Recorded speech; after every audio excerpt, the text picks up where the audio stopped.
Hi, how are you? Welcome, Stover the Reporter here on Smart Talk LA.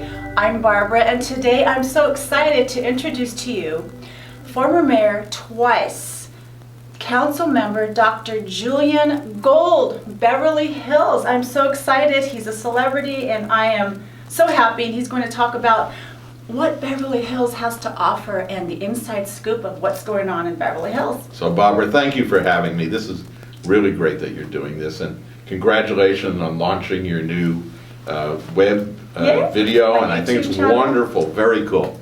Very cool. Tell me the name again. What is the? Smart Talk LA. All right, Smart Talk LA. I'm gonna have to tune in. You have to tune in on that. I'm gonna have to tune in. So thank you. Thanks. So I wanted to ask you a couple of questions about Beverly Hills, what we're doing. Got it. So, council member, since you have the You can call inside me scoop, Julian. Yeah. Thank you so much. That works. So, the first question I want to ask you: what are the major issues the next council will be facing, and are you prepared for that? Ooh, tough question.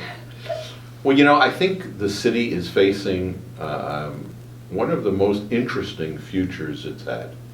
Because on the east side of the city, we have the new subway station, La Cienega, Wilshire. Right. And that's going to cause us to really have to rethink what that part of town looks like. And on the west side, at the boundary, the west side boundary, we have what is now one property, which is the Hilton, and what had been the Wanda, which is 17 acres of luxury real estate, Wow. which Yeah. the owners there are going to redevelop. We haven't really seen the plans for that yet. And in the middle, we have a lot of interest on Rodeo Drive with LVMH purchasing property. Oh my gosh, yes, I love that. Yeah, I've been there. you know, and they've got some big plans for what they want to do. We have both Chanel and Cartier, you know, with major remodels coming. Just Yeah, love just to say that. Great brands, you know. And so we have all of this really that's going to happen in the next little bit. And so I think that it's going to take a lot of the council's attention to make sure that that happens correctly. At the same time, you know, the state is very interested in housing, and the city is going to have to manage, you know, what we do with housing. I think that's a very complicated issue, and we've begun to discuss it. So there's a lot going on. There's a lot that involves the real estate of the city going on. At the same time, of course, we want to keep our international panache. Right. You know, we just recently, just Thursday actually, had the opening of the Bold holiday season, which I thought was remarkable. It was beautiful. Probably the best we've done, no? Yes, I love it. And actually, I've seen so many great changes in Beverly Hills with the store staying up late, all the colorful decorations, and it's just beautiful. And I've seen the faces of these tourists, or just tourists, business owners, just walking through the streets smiling, and the children and the kids. That's great. That's what we want. See their faces. We really wanted to infuse new energy into our town, and I think we've done that. We have more to do, and you know, the Bold holiday thing will go for 6 weeks. But I think that we have a way, we've started a conversation, and I think that the city really is going to continue to evolve in that way. So I think that's all good. Yeah, that's exciting. I love that. Well, it's good. And then the other question I have for you is, what is and will be your role with the La Cienega Park improvements and design? Because that's huge. Huge. Yes. And actually one of the more exciting projects I think we're going to see. We've had a lot of conversation. This project has probably had more community outreach than any project I know. Thousands of people have responded and told us, what do you want there? This, of course, is our largest park. And unlike tennis courts, I mean, it's beautiful. Everything. And unlike Roxbury Park, which we did a number of years ago, which is a much more passive park, this is our more active park. This is the park that has been the home of youth sport and seniors and everybody. It's been around a long time. I mean, you know, when my daughter was little, I mean, we spent a lot of time on those soccer fields and those baseball fields. I used to play tennis there. I was in tennis tournaments back when my younger years, when I didn't have backaches and issues. But I was there all the time playing tennis. I love that area. Yeah, and so what we really want to do is we want to create the park for the next century. We want to reimagine what this park holistically is. So we want to combine both the east and west side of the street in a way that allows for us to have as many playing fields as we can on the east side of the street, and to consolidate all of the other kind of programming on the west side of the street in a building that will house tennis and swimming and gymnasiums and meeting rooms. A lot of planning. I mean, that's a lot of strategic planning, and I just that's just. Well, we're working on it, and we want something that is iconic, that's beautifully designed. As I said, it will last us for a long time, 50 or 100 years maybe, and we want it to be that. We want it to be something that will serve this community well. We want to be thoughtful in how we do it. It's not going to get built all at once. Right. Too much for us to do. But we're going to plan it out. We're going to do it in phases. We will probably create some form of pedestrian area that crosses La Cienega. That's going to be great. I really like that. So you don't have to worry about traffic. Right. Very exciting. It's one of the more exciting things that we're going to do. Oh, that's great. I like that a lot. There's so many great ideas and comments that I have. You know, as being a real estate agent, I always hear about the housing, you know, the market and the commercial real estate. So what are your plans to enhance the community? Develop more development, you know, homes. We can sell more homes. Well, I think it's in a couple of pieces. I mean, I think we have to separate what can we do for business. For the businesses, right. And what's going to happen on the residential side. Right. So starting with the businesses, you know, the city, first off, the most important thing the city can do is create a conducive environment for business to exist. Okay.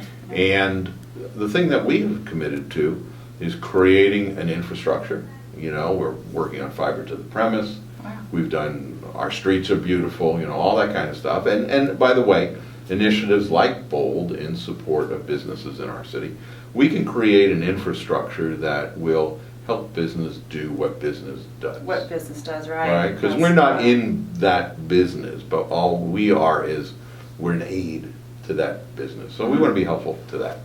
Beyond that, we've had a series, I started when I was mayor the first time, and we've continued, and now with increased vigor, Small Business Task Force. In fact, this afternoon there's a report of the Small Business Task Force to the City Council that puts forth a number of initiatives that small business owners think will help them.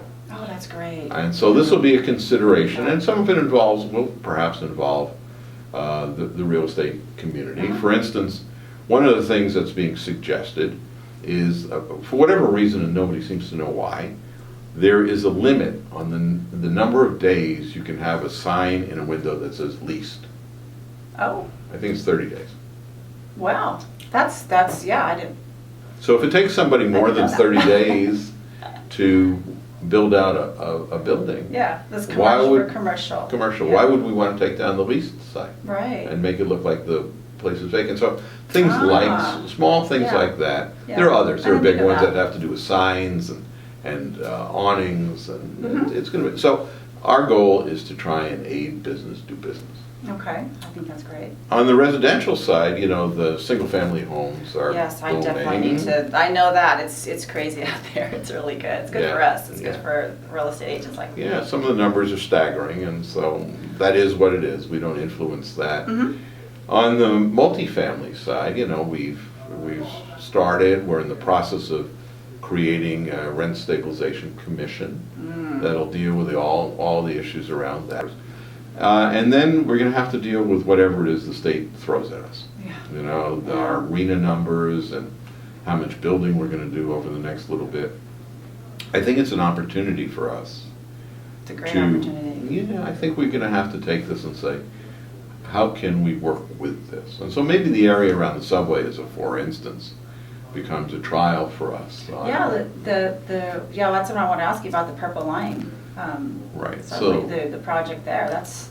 So that's both a challenge and an opportunity.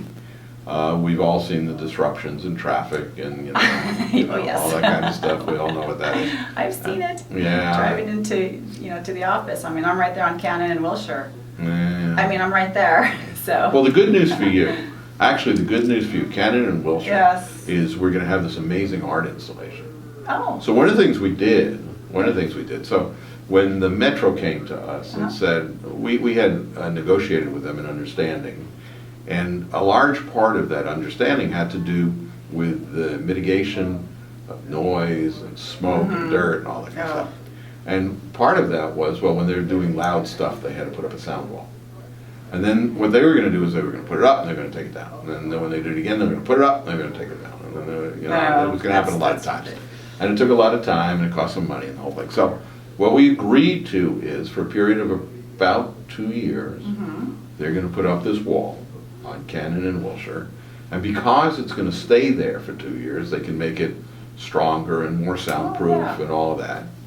And then actually working with the stakeholders in the area and our next Beverly Committee and our Fine Arts Commission and some others, we have negotiated to have a mural put there.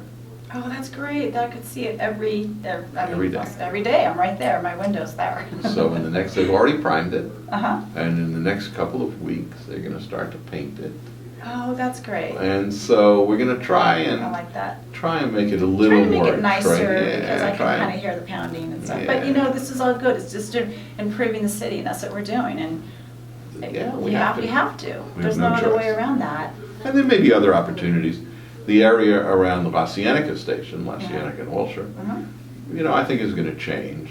Personally, I think because the city now owns some land around there, and I think we will develop that. One of the things I would like to see actually is for the city to create a police substation there. Because our police force is expanding, they need the extra room. We need the presence. And the presence by the subway, by the park, I think is something I have been suggesting that we take a look at, and I think the chief is interested. So we'll see how that goes. And at the same time, those buildings that are there are ripe for renovation. They're ready. They're ready. And I think it's an opportunity to explore mixed use. We can put commercial, maybe restaurants and all the other things that support the public. Right. And some apartments above, maybe some newer age apartments, a little smaller. The amenities ultimately will be supplied by the park. So perhaps it's a little less expensive. We need to find a more affordable housing for our younger generation. Right, we do. We do, and it's got to be. It's a lot. There's a lot of changes coming up. I mean, in the future, I'm excited about that. And there's opportunity here. Yeah. Any dog parks or anything? Oh, well, we have the dog park. We have a dog park. On Foothill. Yeah, we do. And take my little girl there. And I think that until that park is a little more used, we're probably not going to build another one in La Cienega. It was not. Interestingly, I told you we had thousands of people who respond. And a dog park was not high on the list of things that people wanted. I'm a dog lover, so. Yeah. Well, I think all of us are. But I think that in what has come to be limited space and a lot of programming. That's understandable. It kind of was lower on the list. But you never know. Wow. And there might be an opportunity down the road. And by the way, this is not complete. This is really the beginning of the design stage of this. We've kind of identified the programming elements we'd like to see in it.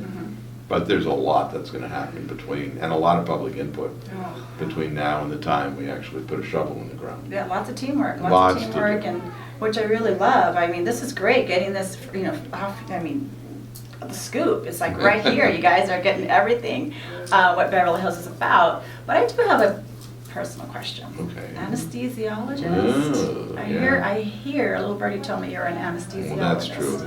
I practiced for 40 years. 40 years. Life is strange. I set out, initially I wanted to build airplanes, and that didn't work. That's a long story. And then when I decided I was going to go to medical school, initially I wanted to be a surgeon. And after a couple of years of that, I said, no, maybe not so. And a buddy of mine who was in anesthesia at the time said, well, why don't you go talk to the chairman of the anesthesia department? I was at NYU at the time. And I went and I talked to the chairman there, and he basically said to me, listen, you're perfect for this, why don't you come do it? And, it was a great decision. It was, and over time it changed. In the early days, I did a lot of anesthesia for open heart surgery. Oh, wow. I had studied specifically to do that. And who knew? Yeah. Wow. In the early 80s, we were doing a ton of open heart surgery. It was the most common elective operation in the United States. coronary bypass surgery. And it's interesting because just yesterday I heard on the news that, and over time we've done less and less and less, and it's become less invasive, and we're doing more, the cardiology suites. But I heard yesterday that now there's a new study that says even that may be too much. And so it all changes over time. You've done a lot. You've done a lot. It all changes over time.